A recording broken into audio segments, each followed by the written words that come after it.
Boa noite. Queria saudar a igreja com a graça e a paz do nosso Senhor Jesus Cristo. Amém? Estou com saudade de todos os irmãos, né? Estou gravando esse vídeo aqui, mas com saudade de estarmos juntos, congregando.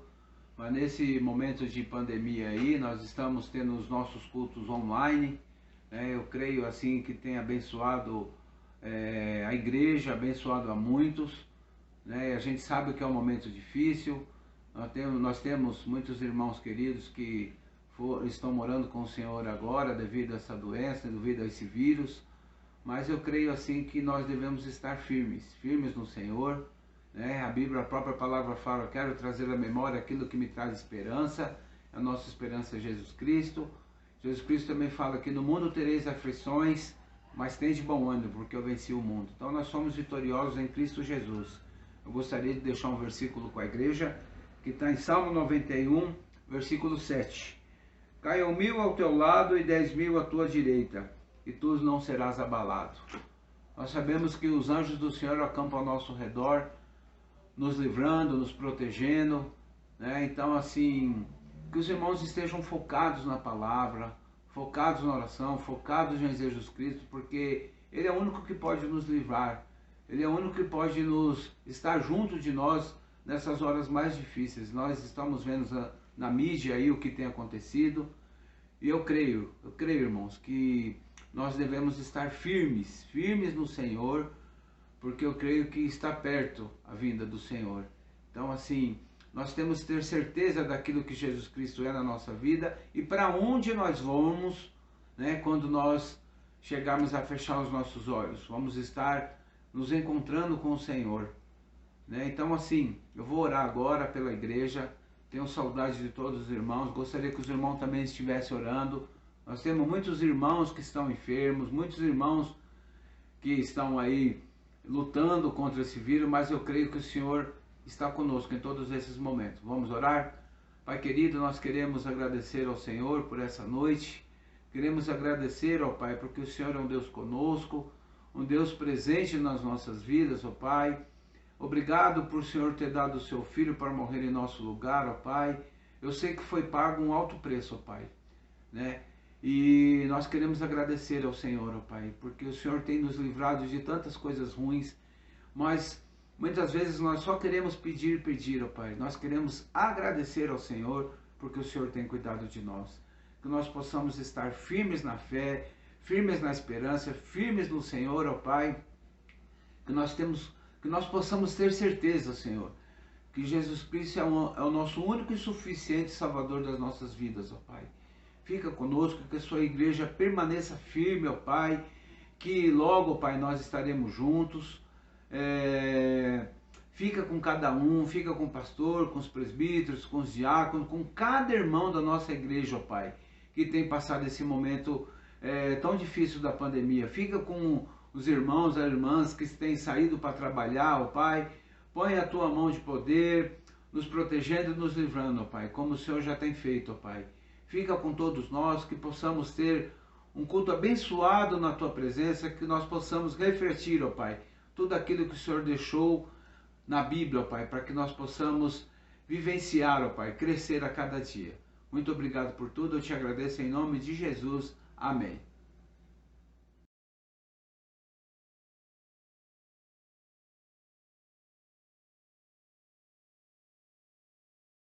Boa noite, Pastor Manuel. Eu quero agradecer a oportunidade de ter participado da célula. Foi uma célula muito boa, pessoal muito carinhoso. Eu não esperava algo diferente, porque a igreja presbiteriana e os seus membros são pessoas com um calor de recepção muito forte, muito bondoso. Isso é muito bom. E o que eu quero deixar como comentário aqui principal é que de tudo que ocorreu no ano, o que melhor refletiu em nossa vida, o que melhor gerou valor foi ter conhecido a todos, porque por meio de vocês nós nos reencontramos com Deus. Hoje Deus é presente em nossa casa em diversos momentos. Então a gente encerra um ano muito diferente de como a gente começou, porque quando começou, Nós não tínhamos Deus no nosso café, almoço e janta e na hora de dormir, ao raiar do dia. Nós só não tínhamos nada. E agora a gente encerra um ano com Deus presente em todos os momentos do nosso dia. Os meus filhos conhecendo mais sobre Deus. Então isso foi o melhor que poderia acontecer conosco e vocês foram um instrumento para que isso acontecesse. Então, de coração, muito obrigado por tudo. A nossa casa hoje é um ambiente muito mais tranquilo e muito mais harmonioso, porque com a escola dominical, as células, o Fala Pastor, nossas reuniões, temos aprendido muito mesmo. Então, muito obrigado. O trabalho de vocês renovou o Espírito de Deus em nossa casa. Muito obrigado.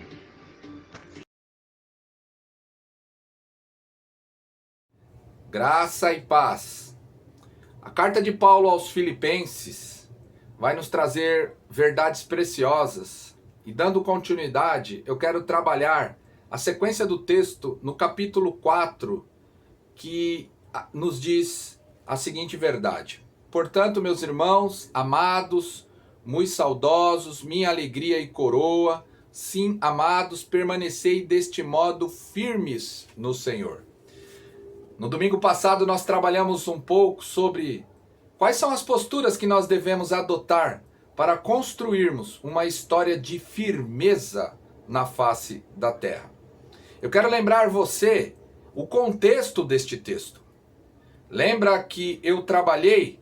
Paulo estava recebendo uma oferta enviada pela igreja de Filipos.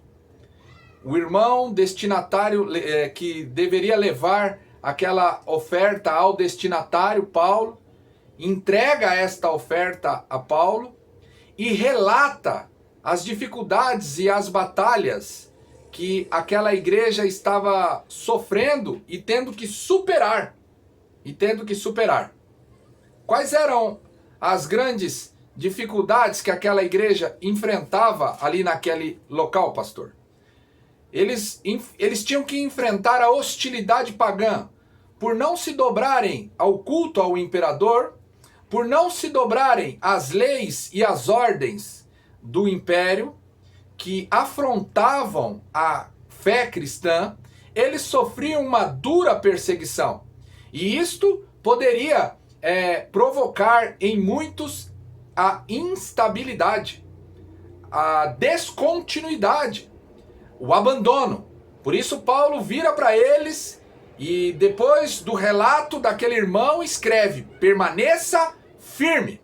E a gente aprendeu que a expressão permanecer firme é uma linguagem, é um termo usado no meio militar que descreve a postura que um soldado tem no meio da batalha, olhando para o inimigo com um objetivo único e claro: vencê-lo, derrotá-lo. Então, diante daquela cultura pagã, Paulo vai dizer à igreja: permaneçam firmes. O outro grande ataque que aquela igreja estava sofrendo, agora então era interno. Falsos mestres, falsos ensinadores haviam se levantado no meio da comunidade e estavam ensinando um outro evangelho. Estavam tentando fazer com que estes irmãos deixassem a verdade do evangelho ensinado pelo próprio apóstolo Paulo. Esta é uma das questões mais preocupantes nos dias de hoje. Eu nunca vi tantos ensinadores tão disponíveis para ensinar um outro evangelho por aí. E o quanto de pessoas que caminham atrás neste evangelho customizado, neste evangelho criado à imagem e semelhança do próprio ser humano para atender os seus anseios, para atender os seus ideais, deixando cada vez este homem mais agarrado às coisas terrenas e aí, por fim, instável, porque aqui tudo muda e tudo se transforma e as pessoas estão cada vez mais instáveis diante destes falsos ensinos que por aí têm sido ofertado à bancarrota. Você também vai encontrar um terceiro problema ali que eu entendo que é um dos mais terríveis. Havia uma discordância tão grave, mas tão grave, que duas lideranças haviam entrado em rota de colisão. Ródia e Sintique. Elas não estavam mais vivendo a harmonia, celebrando a unidade, trabalhando como promotoras da união. A situação estava tão difícil que estava acontecendo mais ou menos o seguinte: o grupo de Evódia caminhava para um lado, o grupo de Sintique caminhava para o outro. As atividades em que Evódia estava trabalhando, o povo de Sintique não apoiava. As atividades em que Sintique estava trabalhando e desenvolvendo, o povo que seguia Evódia não apoiava. Você imagina o quanto que isso é danoso e o quanto que isso atrapalha o desenvolvimento da fé e da salvação de qualquer comunidade. Por isso Paulo vai dizer: permanecei firmes.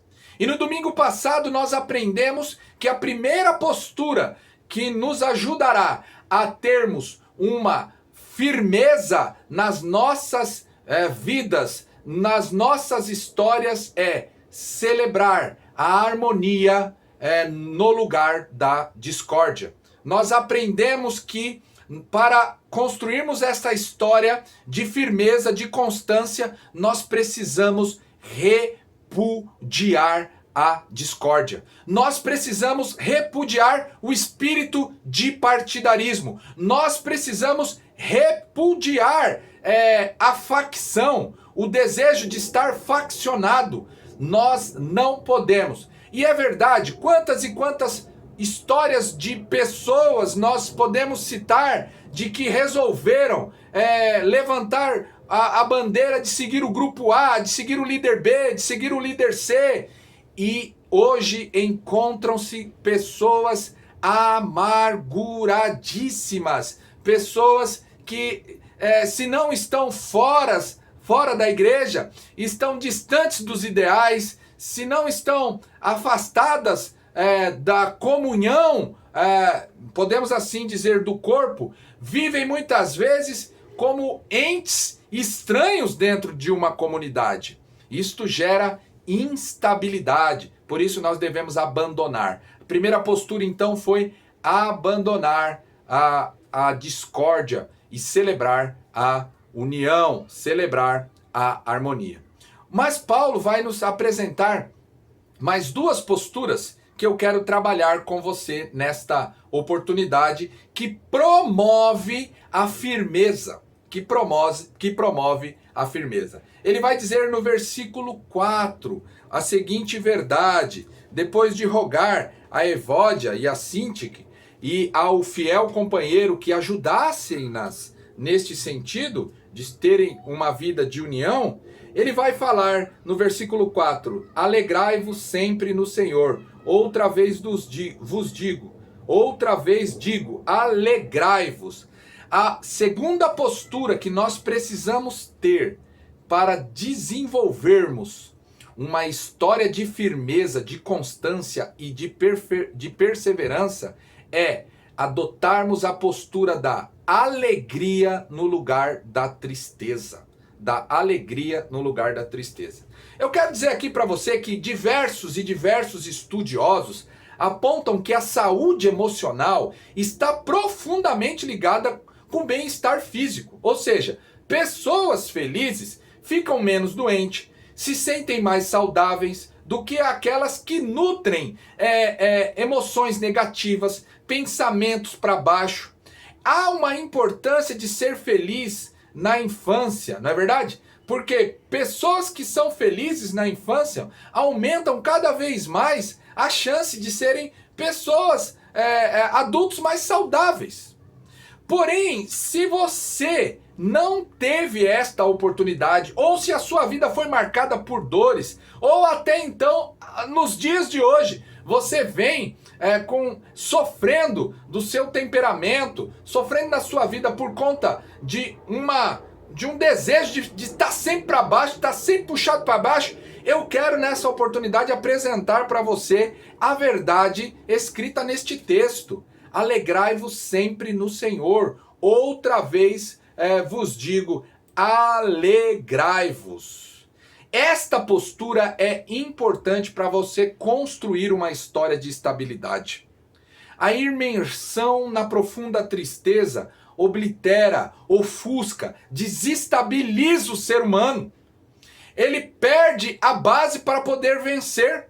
Por isso que Paulo vai escrever para aqueles irmãos dizendo, olha, no lugar de celebrar tristeza, no lugar de celebrar negativismo, no lugar de ficar celebrando uma cultura para baixo, no lugar de ficar jogando a sua autoestima lá no chão, lá no lixo, lá tentando muitas vezes destruir-se diante daquilo que os falsos mestres estavam ensinando. Aliás, no lugar de estar baseando a sua vida, construindo a sua história, a sua identidade nos falsos ensinos que só provocavam engano e dor, você precisa adotar a postura correta, a postura de se alegrar no lugar de entristecer-se. E qual era ali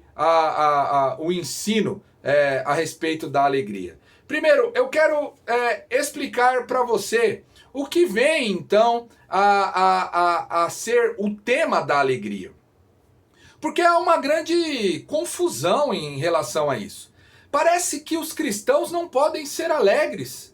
Eu já contei uma vez, e eu quero repetir, né? Quando o Senhor me converteu, eu estava cantando, assobiando um hino. E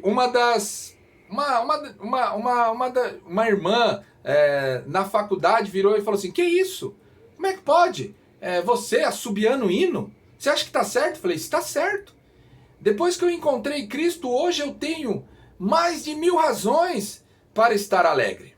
E é verdade, eu quero dizer uma coisa para você, o cristão, o ser humano, na verdade, foi feito para ter alegria, para ser alegre. Ele deveria, como diz a própria confissão de fé, nós fomos feitos para glorificarmos o nosso bom Deus e gozá-lo. Para pensar, alegrarmos-nos no Senhor.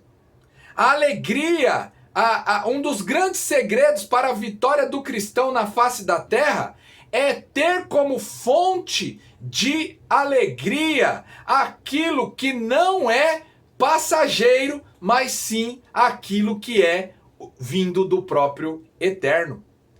E o que é então esta alegria, pastor? No livro que eu andei lendo, o título do livro é Escolha a Alegria.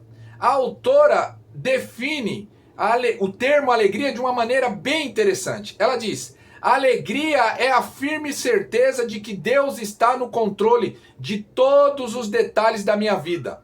A serena confiança de que, no final, tudo vai dar certo. E a obstinada escolha de louvar a Deus em todas as coisas. Por isso, esta alegria, ela é real, ela é verdadeira. Por quê? Porque ela vem da eternidade do Deus eterno. Aprendemos neste texto, então, como que é esta alegria. Primeiro, ser alegre é um mandamento e não uma opção. O texto diz, alegrai-vos. É uma ordem. Se você está caminhando por um caminho de tristeza, se você anda assistindo programas, se você está agora seguindo uma moda, você adolescente, preste atenção, se você está se envolvendo com movimentos que celebra tristeza, que celebra obscuridade, que celebra uma esfera macabra, onde você não pode ser feliz, eu quero dizer uma coisa para você: isto é desobediência. Porque Deus fala que nós devemos ser alegres. O texto diz: alegrai-vos. É uma ordem. Nós estamos diante de um imperativo bíblico. A Bíblia não fala não matarás e você não tem que obedecer. Este mesmo Deus fala alegrai-vos. É uma ordem. E eu quero dizer para você que se tem uma coisa que nós precisamos entender que faz parte do povo cristão é ser alegre. Por quê? Primeiro, o evangelho é uma boa notícia. Notícias boas nos alegram, não é verdade? A Bíblia nos diz que o reino de Deus é alegria. A Bíblia fala que um dos frutos do Espírito Santo é alegria. Isto posto, Jó certa feita diz: ele encherá de riso a sua boca e de brados de alegria os seus lábios. O coração que não tem certeza de seu Deus tem medo de rir. O coração que não tem certeza de seu Deus tem medo de rir. Como diz MacDonald, nós precisamos sorrir. Nós precisamos ver as ações de Deus na história e isto acalentar o nosso coração e falar como o próprio salmista disse, que grandes coisas fez o Senhor por nós, por isso estamos alegres. A primeira, então, informação a respeito desta alegria é que é uma ordem. Em nome do Senhor Jesus, seja uma pessoa alegre. Seja obediente. Agora, note só, esta alegria, ela é uma ordem, mas este texto vai dizer que esta alegria, ela é ultra circunstancial. O texto vai dizer: alegrai-vos sempre. Eu quero aqui dizer para você que a vida não é um mar de rosa. Nós temos que entender isso. Jesus entendeu isso. A vida do próprio Cristo não foi fácil aqui na face da terra. Teve milagres? Teve. Teve vitórias grandiosas? Teve. Mas teve também as lágrimas do jardim do Getsemane. Teve também as lágrimas quando o nosso irmão Lázaro veio a falecer. E o que dizer da cruz? Dor, escárnio e espinho. Mas ela é ultra circunstancial. Por quê? Porque nós sabemos que em meio a tudo isso, a presença do nosso bom Deus nos impulsiona a transpormos estas barreiras. De que maneira, pastor? O texto de Tiago, certa feita, diz: considere por motivo de alegria o fato de passarem por diversas provações. O sofrimento, meu irmão, é inevitável, mas a infelicidade é opcional. Não podemos evitar o sofrimento, mas podemos evitar a alegria. Note só, você pode passar por aquela luta, você pode passar por essa dificuldade, sim, mas você pode optar, ou você entra no buraco da depressão, ou você entra no claustro emocional, ou você se fecha, ou você se pune, ou você se agarra à verdade de que há um Deus que vela por ti. Por isso Paulo está escrevendo àqueles irmãos: alegrai-vos sempre, alegrai-vos sempre. Não podemos evitar o sofrimento, mas nós podemos evitar a alegria. Então, pare de evitar a alegria na sua vida. E o terceiro ponto em relação a esta alegria: a alegria, ela é cristocêntrica. O texto diz: alegrai-vos sempre no Senhor. Outra vez vos digo, alegrai-vos. Alegrai-vos sempre em quem? No Senhor. Talvez o grande problema da instabilidade que afeta a sociedade é porque as pessoas tentam se alegrar, buscam motivo de alegria, coisas passageiras, coisas terrenas, coisas que vão e vêm. Neste mundo, os seres humanos fiam a sua alegria no carro, na propriedade, nos planos de governo, nos casamentos, nos ministérios, nos projetos. E tudo isso pode até ser justo e válido, mas são vulneráveis, mas são passageiros. Mas o Senhor não passa. Não passa. A nossa alegria está no Senhor. Por isso Paulo diz: alegrai-vos no Senhor. Outra vez vos digo, alegrai-vos no Senhor. Eu me lembro de uma passagem de Isaías, que é um dos textos mais belos e mais lindos. Ele fala: e dar a todos os que choram em Sião uma bela coroa em vez de cinza, óleo de alegria em vez de pranto. Meu irmão, o óleo da alegria era um óleo que passava no nariz da ovelha. O nariz da ovelha é o local desprotegido em que as moscas vinham, pousavam e depositavam larvas, e aquelas larvas entravam no cérebro da ovelha, levando a ovelha à loucura. E o óleo da alegria protegia o nariz. O pastor, o bom pastor, ia lá, tirava aquele bicho de dentro do nariz da ovelha, limpava, protegia, colocava aquele óleo protetor, e a ovelhinha saía pulando toda alegre. É o óleo do Senhor. É este relacionamento de pastoreio com Deus que eu quero que você, mais uma vez, tome a postura de decidir viver de uma maneira alegre na face da terra.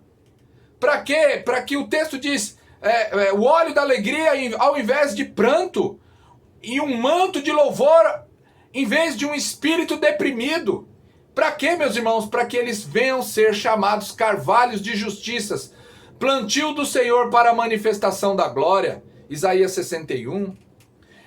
Nós aprendemos que para obter firmeza, nós precisamos vencer os desafios, precisamos lutar e querer a harmonia no lugar da discórdia.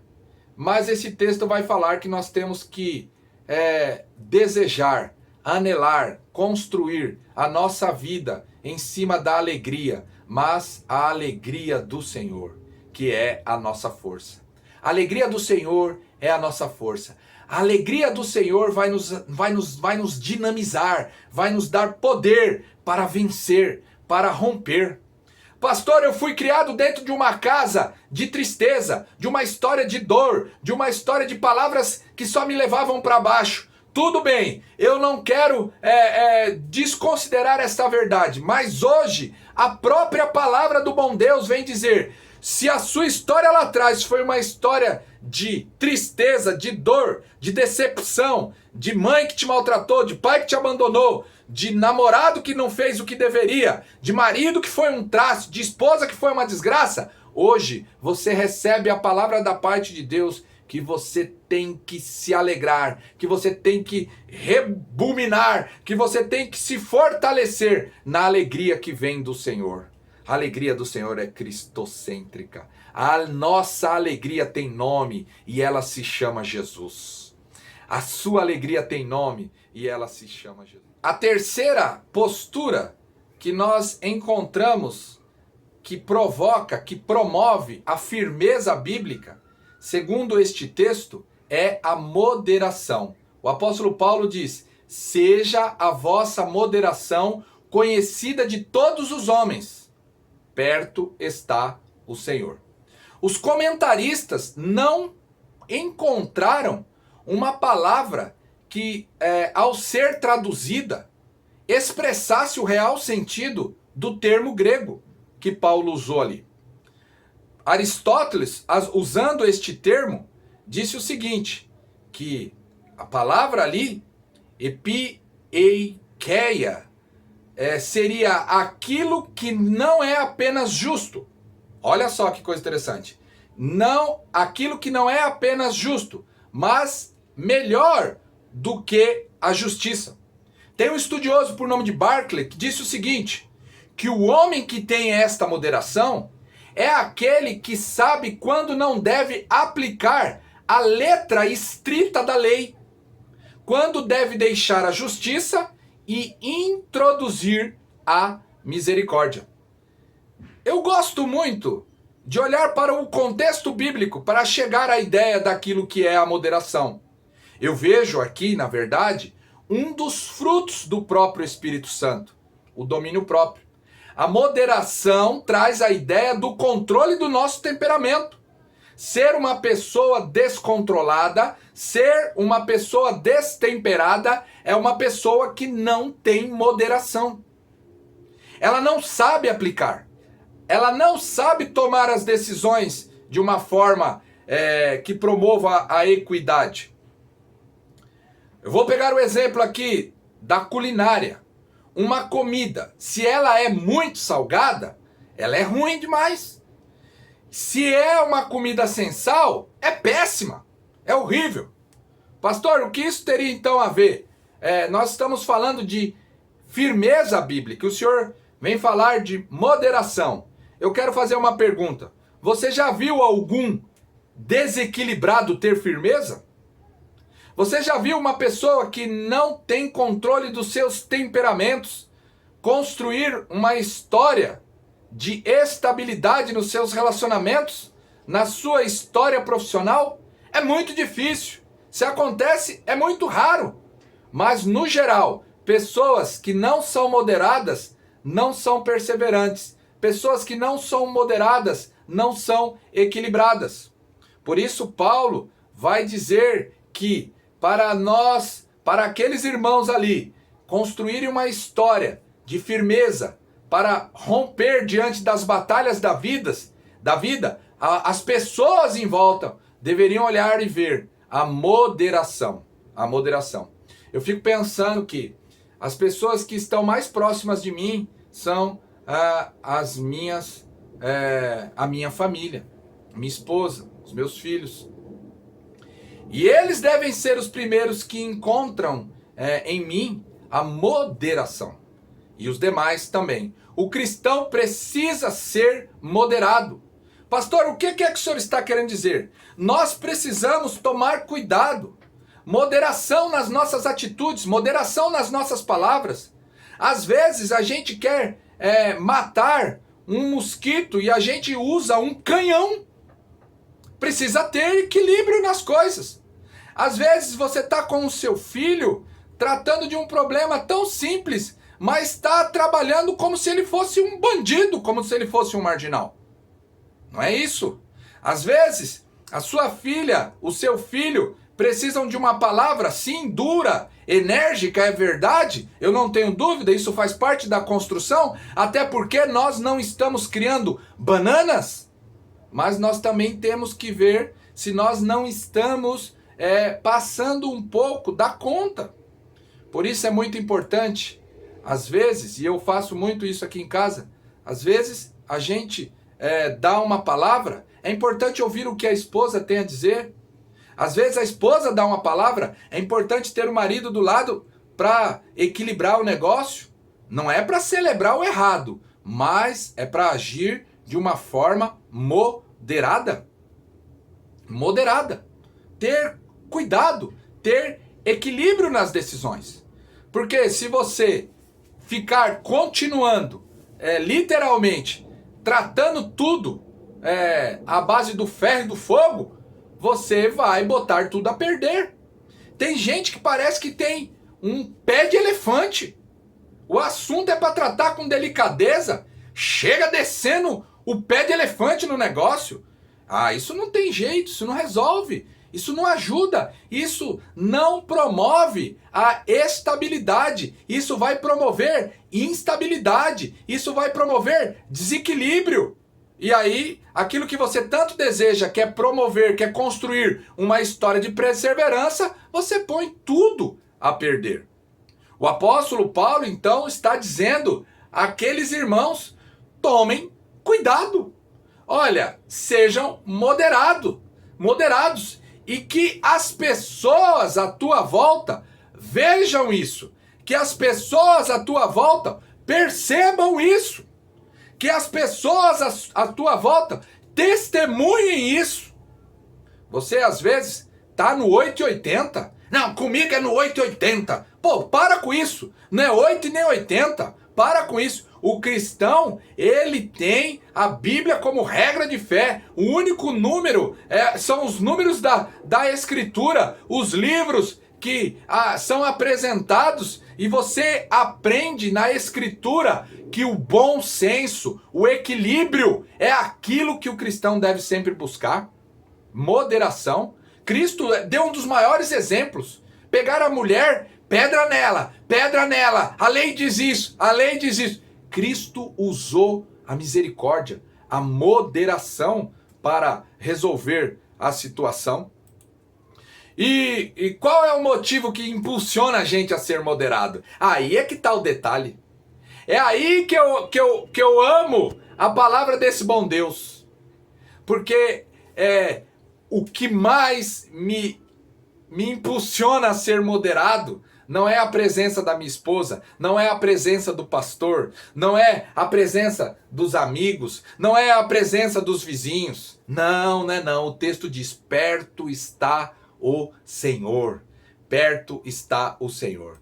Aqui eu quero trabalhar dois aspectos. Primeiro, a palavra perto aí, ela tem um significado também de localidade. Ou seja, o que Paulo está dizendo aí também você tem que ser moderado, você tem que ser equilibrado, você tem que ter domínio próprio. Por quê? Porque do seu lado está Jesus. Jesus falou: eis que estou convosco todos os dias até a consumação dos séculos. E também tem um outro aspecto da questão temporal, do futuro. Aí a ideia, perto está o Senhor, Jesus está voltando. E quando Jesus voltar, ele, por ter visto tudo aquilo que eu fiz, ele não vai precisar de testemunha contra, não. Por quê? Porque ele estava perto. E este grande dia voltará. E aí, nós seremos julgados por conta daquilo e da maneira como nós tratamos os talentos, as oportunidades que foram nos dadas. E eu quero ouvir aquilo que a parábola diz: servo bom e fiel, sobre o pouco foste fiel, sobre o muito te colocarei. Entra no gozo do teu Senhor. Deus, como é que ele vai voltar? Como é que Jesus vai voltar e vai ver a sua moderação? Não, é que quando desço dos tamancos, que tamanco o que, rapaz? Nós temos que estar de joelho na presença do Senhor. Essa história de cristão que fala demais, que mete, que comigo é na base. Para com isso, gente. Isso só traz instabilidade. Isso só traz dor. É que quando eu vejo, pastor, eu já comprei. Em nome do Senhor Jesus, tenha moderação. Para com isso. Por quê? Porque a história que você tem que construir é uma história de firmeza, de perseverança, para a glória do nosso bom Deus. E eu sei que você é capaz disso. Lembra então? Quer obter uma vida, um escrito de firmeza? Lute contra a discórdia. Celebre o que? A harmonia, a união. Tome essa postura. Outro ponto, celebre a alegria no lugar da tristeza. E promova uma vida de moderação. Pastor, é muito difícil. É muito difícil. Eu estou lendo alguns artigos e eu vi um artigo, uma frase de um estudioso que eu achei muito interessante. Ele diz assim: plante um pensamento, colha uma ação. Plante um hábito, colha um caráter. Plante um caráter e colha um destino. Colha um destino. Então, começa aqui, no teu pensamento. Guarde isso que este pastor está dizendo. Plante um hábito. Eu queria falar com você para encerrar sobre a teoria dos 21 dias, que é o que o ser humano precisa, no mínimo, para mudar um hábito. Então, experimente deixar bem claro, né, para sua mente, em 21 dias, que toda vez que você for assediado a entrar para falar mal de alguém, para semear uma discórdia, para estar polarizado, para estar do grupo A e do grupo B, tome uma postura de dizer não, se consagre. Faça isso durante 21 dias. Opte em tomar uma postura diferente. 21 dias. Você vai ver. Quando o teu coração, quando te quiserem envolver numa vibe de tristeza, notícias tristes, assuntos tristes, movimentos que promovam tristeza, busque decidir ser alegre e se alegrar no Senhor. 21 dias. Faça uma postura nesse sentido. E por fim, quando a situação tentar te impulsionar a uma vida de descontrole, de loucura, opte por ser uma pessoa moderada, pelo simples fato de que Jesus está do seu lado. Simples nada. O fato dos fatos. Que Deus te abençoe, te guarde e te proteja, hoje e eternamente. Amém. Que a graça do bom Deus, o amor do eterno Pai, as divinas e santas consolações do Santo Espírito de Deus repouse sobre sua vida, meu irmão, e te faça uma pessoa firme para romper em fé. Fica firme, fica conosco, fica com Cristo e que Deus nos abençoe. Amém.